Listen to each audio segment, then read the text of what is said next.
এই প্রেক্ষিতে আমি একটু জিয়াউর রহমানের ব্যাপারে একটু দু কথা বলতে চাই। যে এর আগে আমি জানি কর্নেল রশিদ, কর্নেল ডালিম জিয়াউর রহমান ব্যাপারে বলেছেন। তারা জিয়াউর রহমানকে যেভাবে দেখেছেন পেয়েছেন সেভাবে বলেছেন। আমি জিয়াউর রহমানকে যেভাবে দেখেছি পেয়েছি সেটা আমি বলতে চাই। জিয়াউর রহমানের সাথে আমার পরিচয় মানে আগে ছিল পিএমএ তে, পরিচয় ছিল না, জানতাম চিনতাম, কিন্তু আসল পরিচয় আমার জিয়াউর রহমান হয় যুদ্ধক্ষেত্রে। উনি প্রায় প্রতিদিন ওনার সাথে আমার দেখা হইতো, হয় ওনার হেডকোয়ার্টারে নয় আমার যুদ্ধক্ষেত্রে।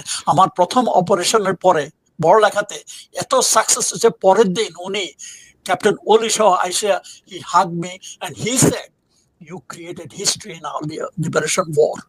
জিয়াউর রহমানের কথা।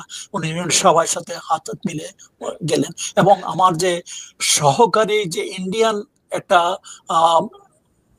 আর্টিলারি ইউনিট ছিল, একজন কর্নেল, লেফটেন্যান্ট কর্নেল, নাম আমার এখন মনে আলু আলিয়া কিছু সর্দারজি, সেও আসলেন খুশি যে তার ইউনিটের মানে লোকজনের সহযোগিতা আমরা এরকম একটা সাকসেস করতে পেরেছি।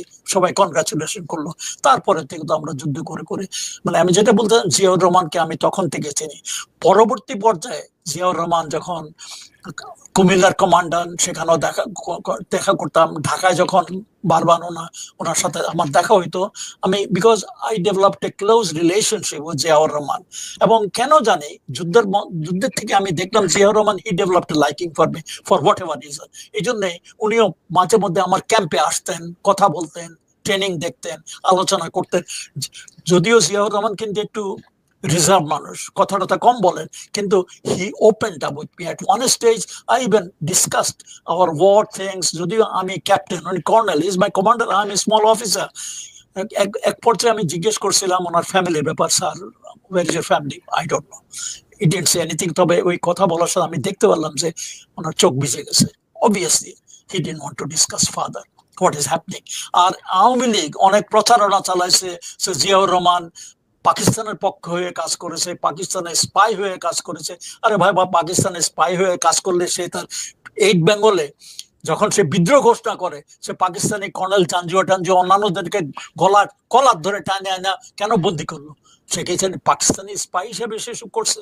সব আছে বাজে কথা, এইসব আওয়ামী লীগের লোকেরা প্রচার করছে। কেউ তো আবার বলে, শেখ সালিম না কেউ বলে যে জিয়াউর রহমান যুদ্ধই করে নাই। লুক এট ইট। মানে এরা কি পাগল না মাথা খারাপ? যুদ্ধ করছে স্যার শেখ হাসিনা, শেখ রেহানা স্যার যুদ্ধ করছে। এই দুইজন ছিল 71-এর খাট যোদ্ধা, যারা কিনা আপনার পাকিস্তানি মিলিটারিরা সবসময় ওনাদের বাসায় যাওয়া আসা ছিল, খুব ভালো সম্পর্ক ছিল। এই দুইজন, ওই দিন মেজর ডালিম সাহেব বলেছেন যে দুইজন ধর্ষিত হয়েছে পাকিস্তানি মিলিটারিদের দ্বারা। একজন হচ্ছে শেখ রেহানা, আর একজন হচ্ছে শেখ, মানে আমি নামটা আমি বলছি, উনি দুইজনের কথা বলেছে, আমি এলাবোরেটলি বলছি আর কি। এই দুইজন পাকিস্তানি সেনাবাহিনী এই দুইজনকে বিয়ের প্রলোভন দেখিয়ে তারপরে ধর্ষণ করেছিল।